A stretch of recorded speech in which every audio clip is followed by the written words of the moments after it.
자, 이제 또 관심사. 두 명 누구냐? 방송하기 전에 대기실에서 패널들끼리 되게 좀 수다를 많이 떠는데, 사실 민주당은 정해져 있으니까 국민의힘 4명 누가 될 거냐, 그리고 나중에 2명 누가 될 거냐, 이 얘기로 꽃을 피우고 있거든요. 민주당이든 국힘이든 패널분들의 여론은 이라고 이야기하시는 분이 80% 정도는 되더라고요. 자, 이제 또 관심사. 두 명 누구냐? 두 명 누구냐? 두 명. 누굴 것 같아요? 일단 한동훈 후보는 올라갈 거라고 저는 생각합니다. 네. 한동훈 후보는 올라가는데 나머지 한 자리가 이제 그렇겠죠. 그래서 홍준표 후보의 거센 도전이 있기는 한데 그래도 김문수 후보가 올라가지 않을까라고 생각은 합니다. 그래도 왜냐하면 오늘 또 보니까 또 인선안을 발표를 했더라고요. 캠프 총괄 선대 본부장. 홍캠에서요? 아니 김문수 캠에서 누가 누구예요? 했어요? 장동혁 의원. 방금 발표해서 방금. 예. 정동영 의원이 오면서. 갔어요? 예, 방금. 그래서 저 오면서 차 타고 오면서 기자 5명한테 캠프 총괄 선대본부장 장동혁 김문수 캠프에 저기를 알려드립니다 박살 해가지고. 묻었어. 그쵸? 저도 그래서 이게 지금 장동혁 의원의 움직임이 어떻게 되느냐라고 하는 거를 내가 보고 있었는데, 그러면서 이제 김문수 후보가 결선에 올라오지 않을까라는 생각이 좀 들었습니다. 그래요. 네. 그렇게 됐구나. 네. 그리고 지금 김문수 후보 쪽에서 전 전략적으로 나오는 것 같다고 생각한 게, 며칠 전에 박수영 의원이 들어갔잖아요. 네. 박수영 의원이 그 한덕수 권한대행 차출론의 그 최전선에 그러니까요. 계신 분인데, 네. 근데 이분이 들어가면서 본인이 김문수와 한덕수의 가교 역할을 하겠다, 이렇게 얘기를 하고, 그리고 김문수 후보 같은 경우에도 얼마 전까지는 한덕수 권한대행 출마에 대해서 좀 부정적으로 이야기를 하다가 지금은 갑자기 또 박수영 의원 들어오면서 태도가 좀 바뀌었어요.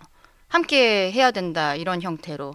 근데 한덕수 권한대행이 출마를 할지 안 할지 모르는 상황이잖아요. 그렇죠. 그러니까 그 지지가 근데 요즘에 여론조사에서 나오고 있기 때문에 그 지지율을 끌어오겠다라는 전략적인 평가가 아니었나라고 생각을 하거든요. 사실상 저는 안 나올 가능성이 높다라고 생각을 해서 지금 이렇게 나가고 있는 것이 아닌가 보는데, 또 한덕수 권한대행에 대해서 마음을 주고 계신 당원분들도 꽤 계시는 것도 사실이거든요. 제 주위에서는. 그 김문수 후보 쪽이 특이한 게 항상 이 인사를 발표할 때 인사 발령으로 발표를 하시고. 그래요? 그래서 내가 이게 사령장이 나가는 건가 하는 생각이 이렇게 들긴 하는데, 추가 인사 발령. 김문수 승리 캠프에서 2명의 추가 인사 발령을 알려드립니다. 총괄 선대본부장 장동혁 국회의원, 전략기획본부장 박민식 전 국가보훈부 장관. 그러니까 이게 이제 지금 보면은 말씀하신 대로 박수영 의원이 합류해서 박수영 의원과 함께 가는 54명의 국민의힘 의원들이 또 같이 움직일 가능성이 있는 데다가 거기다가 지금 장동혁 의원을 또 데려갔단 말이죠.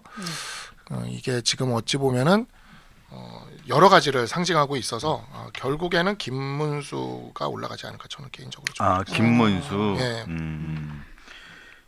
자, 우리 방송하기 전에 이제 방송국에서 대기실에서 패널들끼리 되게 좀 수다를 많이 떠는데, 뭐 지금 사실 민주당은 정해져 있으니까 국민의힘 4명 뭐 누가 될 거냐, 그리고 나중에 2명 누가 될 거냐, 이 얘기로 꽃을 피우고 있거든요. 네.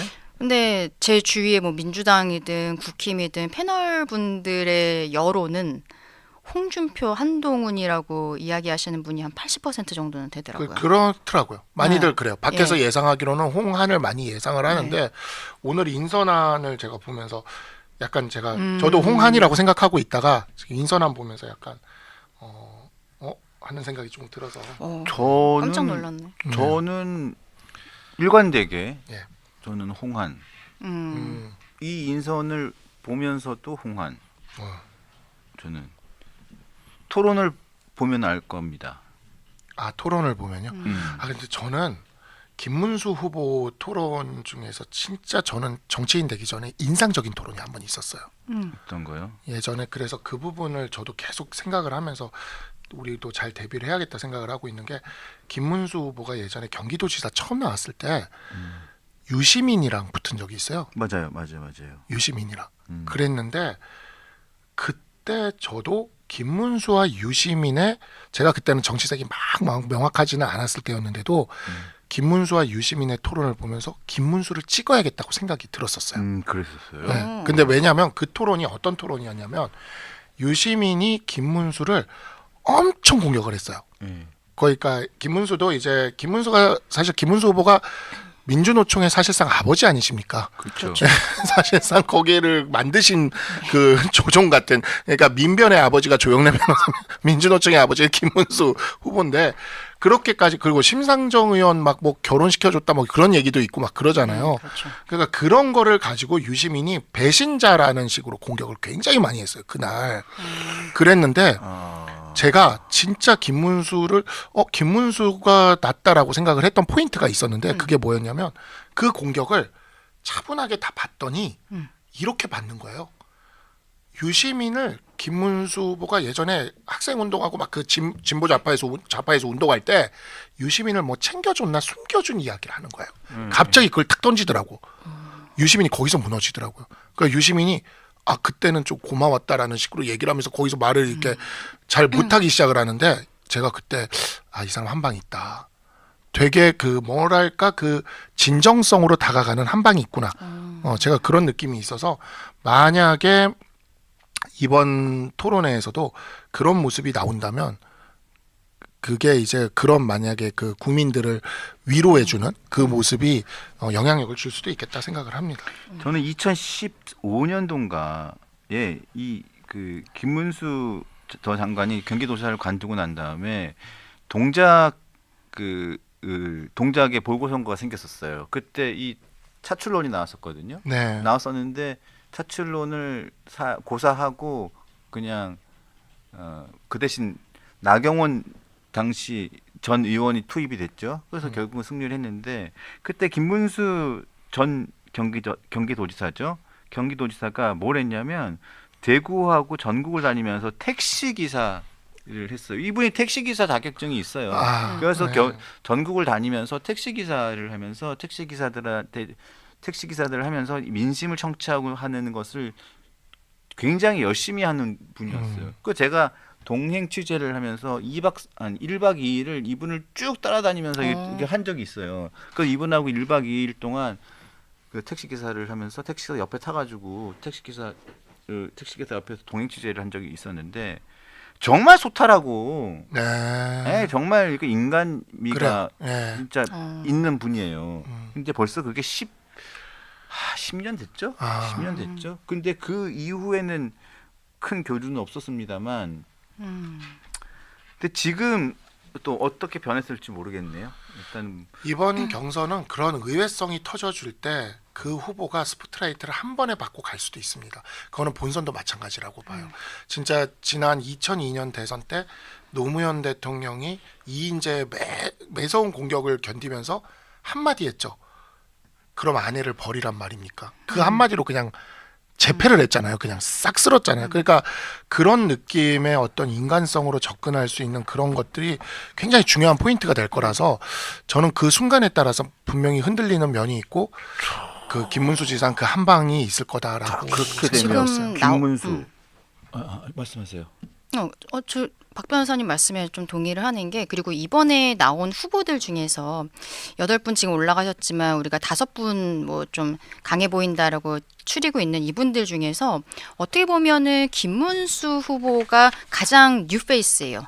나이는 가장 많으시고 정치 경력도 오래되셨지만 최근에 중앙 정치에서 많이 보이시지 않았거든요. 근데 다른 분들 같은 경우에는 작년에 있었던 전당대회, 뭐 그 전에 있었던 대선, 뭐 이런 것들 과정에서 이분들의 삶의 궤적이라든지 뭐 생각하시는 부분들 그리고 말투, 행동 이런 것도 늘 언론에 보도가 되니까 잘 알고 있는 분인데 김문수 후보 같은 경우에는 뭐 최근에 한 12월부터 확 올라가신 분이어서 이번 토론회에서의 말 그리고 태도 이런 것들이 굉장히 중요할 것 같다라는 생각이 듭니다.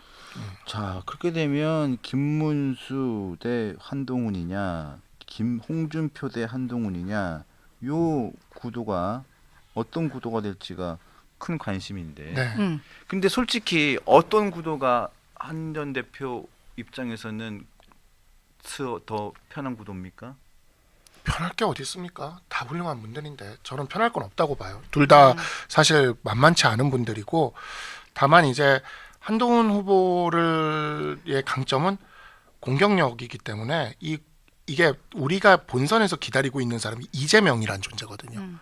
그래서 우리가 윤석열 대통령도 당시 홍준표 시장과 윤석열 대통령이 이제 윤석열 후보가 붙었을 때 야, 이재명을 놓고 보면 윤석열이 붙어야지 이길 것 같다는 생각으로 우리가 전략적으로 판단을 했던 건데 이재명이 또 보통 사람이 아니지 않습니까? 정말 그 공격성이라던가 그 잔인함이라던가 이런 것들이 보통이 아니기 때문에 그런 측면에서 한동훈 후보는 대 이재명 전략무기 1호다라는 거를 내세울 수밖에 없어요. 원래 전략무기는 여기저기 공격성이 강해서 이쪽도 찌르고 저쪽도 찌르고 막 그런 특성이 좀 있습니다. 근데 그렇기 때문에 밖으로 나갈 때 그 공격성이 극대화시켜 버릴 수가 있는 거거든요. 우리가 이쪽을 이렇게 잘 다듬어 가지고 저쪽으로 내보내면 이제 그 공격력이 굉장히 강해질 수가 있고 지금은 우리가 열세인 싸움이기 때문에 그러한 측면에서 대 이재명 전략 무기로 나갈 수 있다라고 이야기를 해야 되는데 홍준표 후보는 그런 측면에서 사실 조금 겹쳐요.